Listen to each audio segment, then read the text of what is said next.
235 itu berkaitan dengan wanita yang ditalak, yang ditinggal mati oleh suaminya dan dia berada pada masa iddah. Ini bahasan yang lalu. Dan masa iddah itu ya ini bagi laki-laki yang memang melihat itu janda yang ditinggal mati suaminya itu botoh. Botoh itu apa? Ya masih anu lah, dipanggilnya enak, disenggolnya enak gitu kan. Terus diboncengnya juga mantap gitu. Kalau diajak kondangan gak malu-maluin gitu.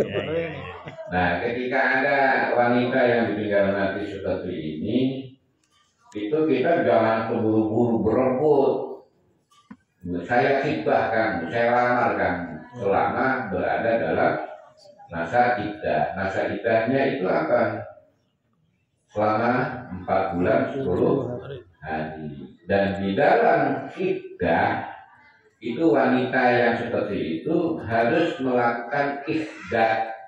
Ihdad itu apa? Ihdad itu menahan untuk tidak berlebihan di dalam penampilannya. Baik umpamanya baru ditinggal mati suaminya udah menor, nah itu. Atau kemudian sengaja nongkrong di depan rumah kayak bersih, ada itu nggak boleh gitu. Ustaz Antung apa kabar gitu kan. Padahal lagi nenteng suami, nenteng istri itu sengaja. Ustaz Antung apa kabar, mau kemana, nanti apa gitu.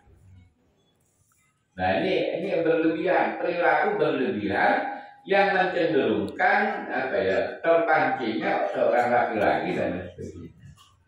Nah untuk apa hal itu? Pertama untuk menghormati suaminya. Ini penghormatan suami ini karena kedudukan sunnah sebagai qawwamun 'ala nisa. Yang kedua itu aib itu apa? Menjaga aib wanita. Itu. Karena apa nanti? Di sisi lain orang ada yang suka, di sisi lain orang ada yang jengkel. Nah, dalam masa iddah atau ikhdah ini wanita ini tidak boleh dilamar, tetapi kita boleh dengan kode. Kode itu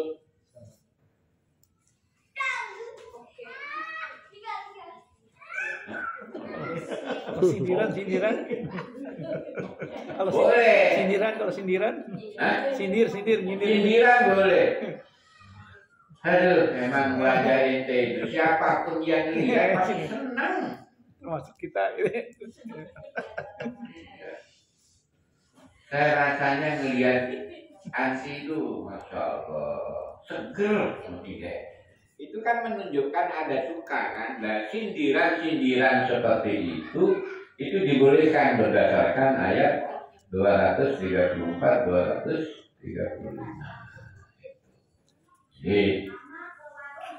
Ini dibolehkan. Nah kemudian kalaupun harus melamar ya tunggu sampai habis masa iddahnya. Nah ini boleh disindir itu wanita yang talaknya karena ditinggal mati dan talaknya bain. Tapi yang talaknya raj'iyah nggak boleh disindir, dikemplang suaminya nanti. Karena masih ada dalam hak kuasa suami. Jadi yang lihat namun mau nyindir mah mau mode jangan yang baru talak satu jangan itu intinya. Baik kemudian kita lanjutkan yang 236 237. Qala musannifur rahimahullahu ta'ala wa nafa'na bihi wa bi'ulumihi fid dharaini amin ya rabbal alamin ya mujib as-sa'ilin. A'udzu billahi minasy syaithanir rajim. Bismillahirrahmanirrahim. لا جناح عليكم إن طلقتم النساء ما لم تمسوهن أو تفرضوا لهن فريضة ومتعوهن على الموسع قدره وعلى المقتر قدره متاعا بالمعروف حقا على المحسنين وإن طلقتموهن من قبل أن تمسوهن وقد فرضتم لهن فريضة فنصف ما فرضتم إلا أن يعفون أو يعفو الذي بيده عقدة النكاح وأن تعفوا أقرب للتقوى ولا تنسوا الفضل بينكم إن الله بما تعملون بصير.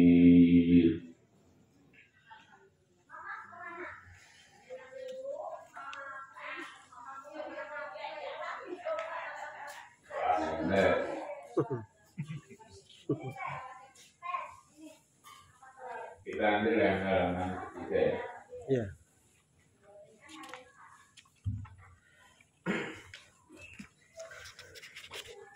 La junaha alaikum, tidaklah dosa bagi kalian intolaqtumun nisaa, bila mentalak wanitamu malam tamassuhunna, di mana wanitamu itu belum ditamassu, belum dimasa, belum disentuh.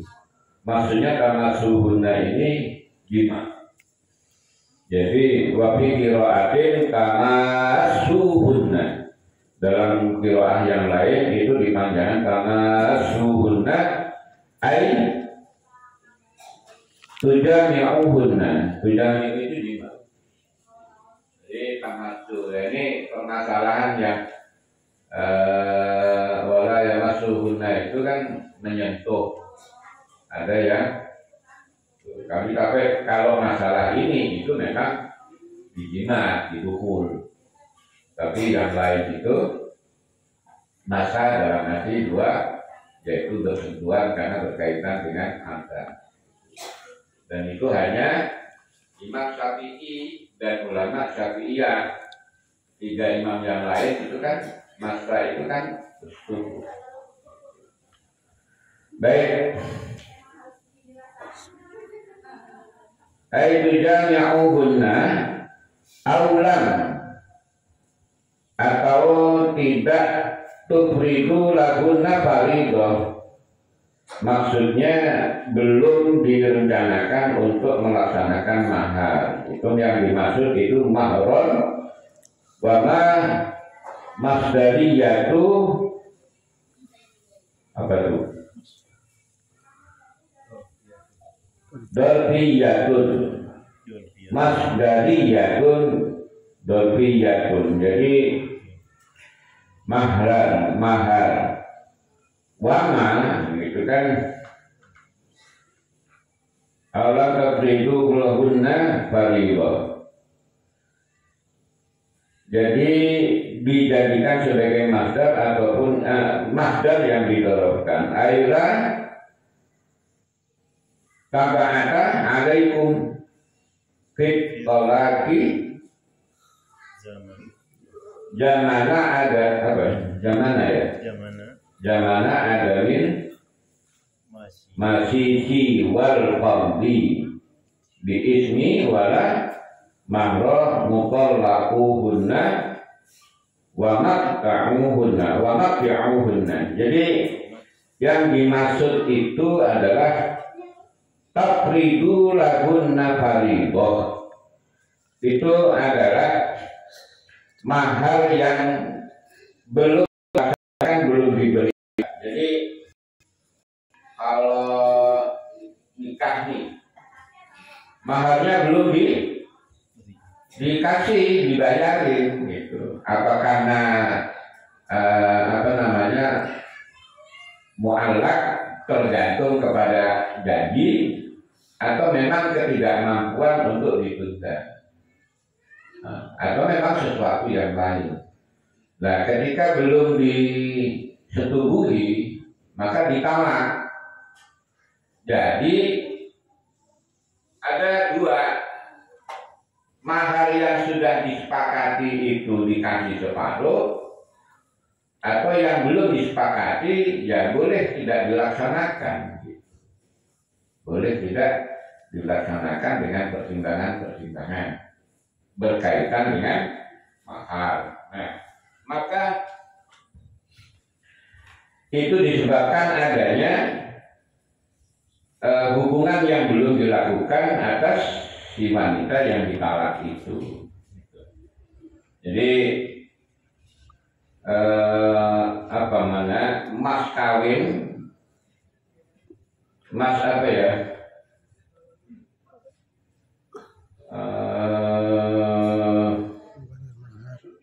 Jadi mas kawin itu, mahar itu jadi masdar, masdar yang didorotkan. Maksudnya menjadi syarat dari apa? Mahar itu ditetapkan atau tidak, itu menjadi syarat bolehnya memberikan separuh, gitu loh. Baik. Kemudian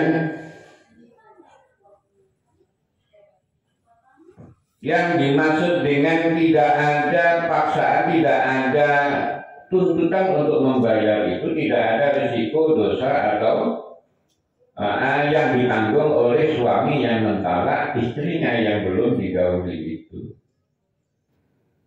Sehingga ketika mentalak maka maharnya boleh tidak dibayarkan atau boleh hanya separuh. Nah, wala mahra mutallaqubunna, atau memang belum ada mahar yang disepakati atas itu, maka si suami yang mentalak itu wa matti'uhunna, mut'ah itu sekedar memberi, ya, memberi. Dan mut'ah dari mata itu menyenangkan, artinya ya jangan disia-siakan.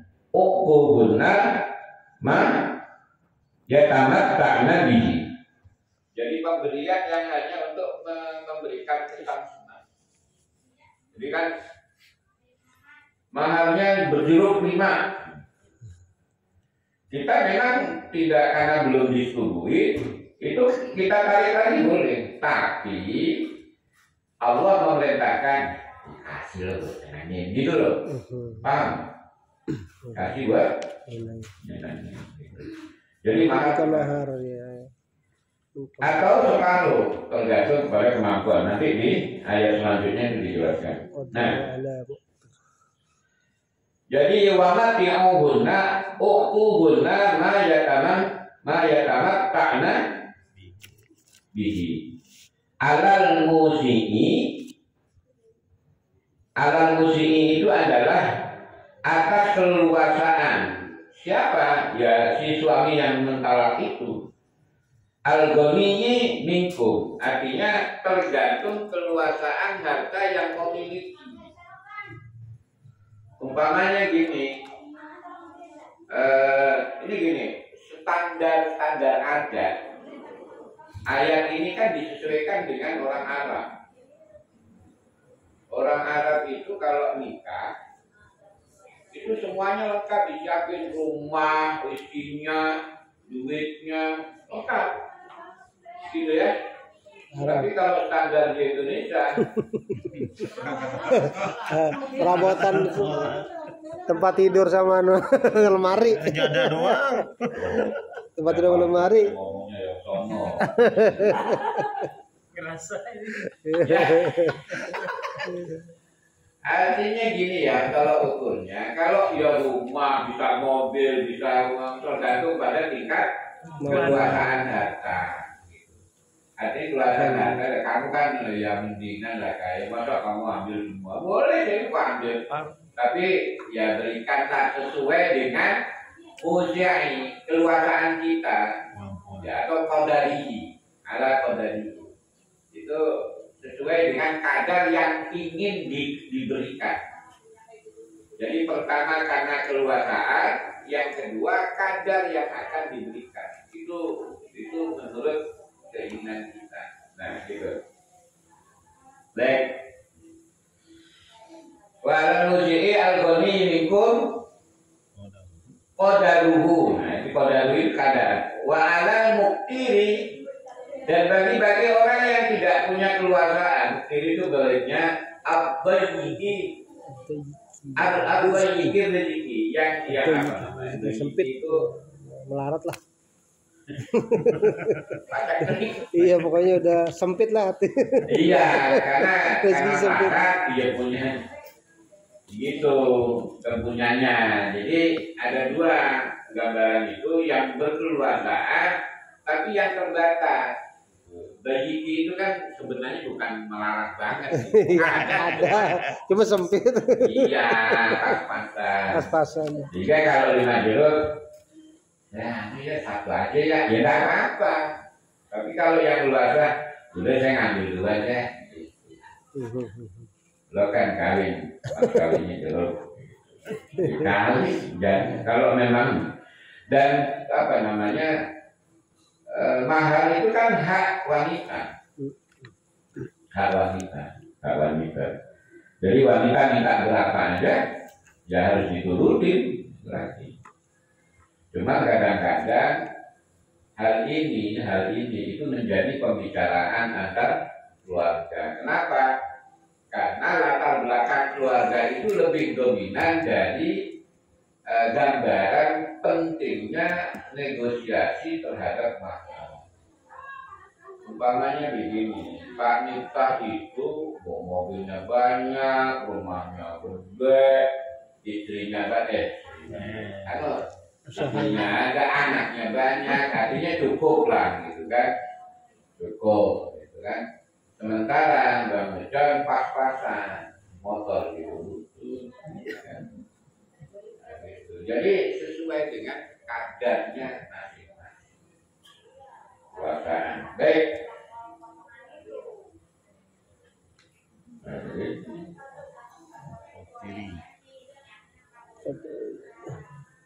Wa 'alal muqtiri ay abdayikir ayat abdayikir rezeki qadaruhu, yaitu sesuai dengan kadar kemiskinannya. Ya, kalau memang miskin pas-pasan ya nggak apa-apa, nggak ngasih. Tapi ngasih itu kebaikan. Yufidu annahu la nadara ila qadari zaujati.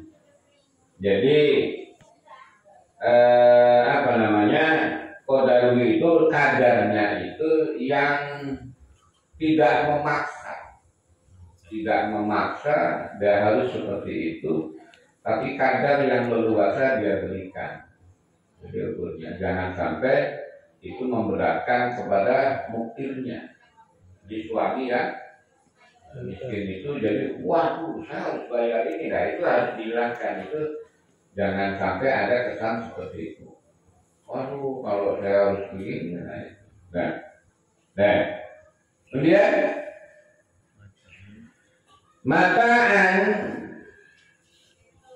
ai tamtian gitu kan, bil ma'ruf, maka berikanlah kesenangan dengan cara yang baik. Artinya kalau ngasih itu nggak usah, kalau pikiran uang saya kasih ini kalau kasih lah. Nah itu jangan, itu membuat perasaan nggak enak. Tadi bil ma'ruf itu di samping secara etika juga secara syar'an. Di sini bil ma'ruf syar'an sifatu mataan, yaitu syar'an itu menjadi sifat dari mata itu tadi, yaitu sesuai dengan perintah Allah dan kadar yang mampu dia berikan. Itu tolak ukur minimal kemakrufan, dan juga harus disampaikan dengan tata cara dan akhlak yang baik, hakon dan benar. Hakon itu sifat saniyah atau masdariyah gitu kan.